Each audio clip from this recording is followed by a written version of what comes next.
Chapter 29 of Anna Karenina, Book 7 by Leo Tolstoy, translated by Constance Garnett. This recording is in the public domain. Recording by Marianne. Anna got into the carriage again in an even worse frame of mind than when she set out from home. To her previous tortures was added now that sense of mortification and of being an outcast which she had felt so distinctly on meeting Kitty. "Where to? Home?" asked Pyotr. "Yes, home," she said, not even thinking now where she was going. "How they looked at me as something dreadful, incomprehensible, and curious. What can he be telling the other with such warmth?" she thought, staring at two men who walked by. "Can one ever tell anyone what one is feeling? I meant to tell Dolly, and it's a good thing I didn't tell her.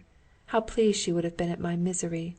She would have concealed it, but her chief feeling would have been delight at my being punished for the happiness she envied me for. Kitty, she would have been even more pleased. How I can see through her! She knows I was more than usually sweet to her husband, and she's jealous and hates me, and she despises me. In her eyes I'm an immoral woman. If I were an immoral woman, I could have made her husband fall in love with me, if I'd cared to. And indeed, I did care to. There's someone who's pleased with himself," she thought, as she saw a fat, rubicund gentleman coming towards her. He took her for an acquaintance and lifted his glossy hat above his bald, glossy head, and then perceived his mistake. "He thought he knew me. Well, he knows me as well as anyone in the world knows me. I don't know myself. I know my appetites, as the French say. They want that dirty ice cream, that they do know for certain," she thought, looking at two boys stopping an ice-cream seller, who took a barrel off his head and began wiping his perspiring face with a towel. "We all want what is sweet and nice. If not sweetmeats, then dirty ice. And Kitty's the same. If not Vronsky, then Levin. And she envies me and hates me, and we all hate each other. I Kitty, Kitty me. Yes, that's the truth. Tutkin coiffeur. Je me fais coiffer par Tutkin. I'll tell him that when he comes," she thought, and smiled. But the same instant she remembered that she had no one now to tell anything amusing to. "And there's nothing amusing, nothing mirthful, really. It's all hateful.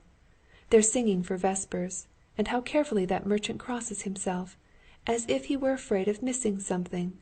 Why these churches, and this singing, and this humbug? Simply to conceal that we all hate each other, like these cab drivers who are abusing each other so angrily. Yashvin says, he wants to strip me of my shirt, and I him of his. Yes, that's the truth." She was plunging in these thoughts which so engrossed her that she left off thinking of her own position when the carriage drew up at the steps of her house.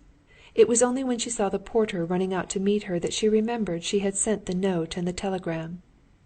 "Is there an answer?" she inquired. "I'll see this minute," answered the porter, and glancing into his room, he took out and gave her the thin square envelope of a telegram. "I can't come before 10 o'clock. Vronsky," she read. "And hasn't the messenger come back?" "No," answered the porter. "Then, since it's so, I know what I must do," she said, and feeling a vague fury and craving for revenge rising up within her, she ran upstairs. "I'll go to him myself. Before going away forever, I'll tell him all. Never have I hated anyone as I hate that man," she thought. Seeing his hat on the rack, she shuddered with aversion. She did not consider that his telegram was an answer to her telegram, and that he had not yet received her note. She pictured him to herself as talking calmly to his mother and Princess Sorokina, and rejoicing at her sufferings. "Yes, I must go quickly," she said, not knowing yet where she was going. She longed to get away as quickly as possible from the feelings she had gone through in that awful house. The servants, the walls, the things in that house, all aroused repulsion and hatred in her, and lay like a weight upon her. "Yes, I must go to the railway station, and if he's not there, then go there and catch him." Anna looked at the railway timetable in the newspapers. An evening train went at 8:02. "Yes, I shall be in time." She gave orders for the other horses to be put in the carriage, and packed in a traveling bag the things needed for a few days. She knew she would never come back here again.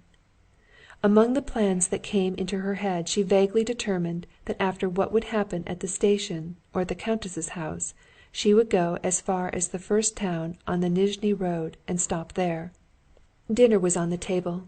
She went up, but the smell of the bread and cheese was enough to make her feel that all food was disgusting. She ordered the carriage and went out. The horse threw a shadow now across the street, but it was a bright evening and still warm in the sunshine. Annushka, who came down with her things, and Pyotr, who put the things in the carriage, and the coachman, evidently out of humor, were all hateful to her and irritated her by their words and actions. "I don't want you, Pyotr." "But how about the ticket?" "Well, as you like, it doesn't matter," she said crossly. Pyotr jumped on the box, and putting his arms akimbo, told the coachman to drive to the booking office. Chapter 29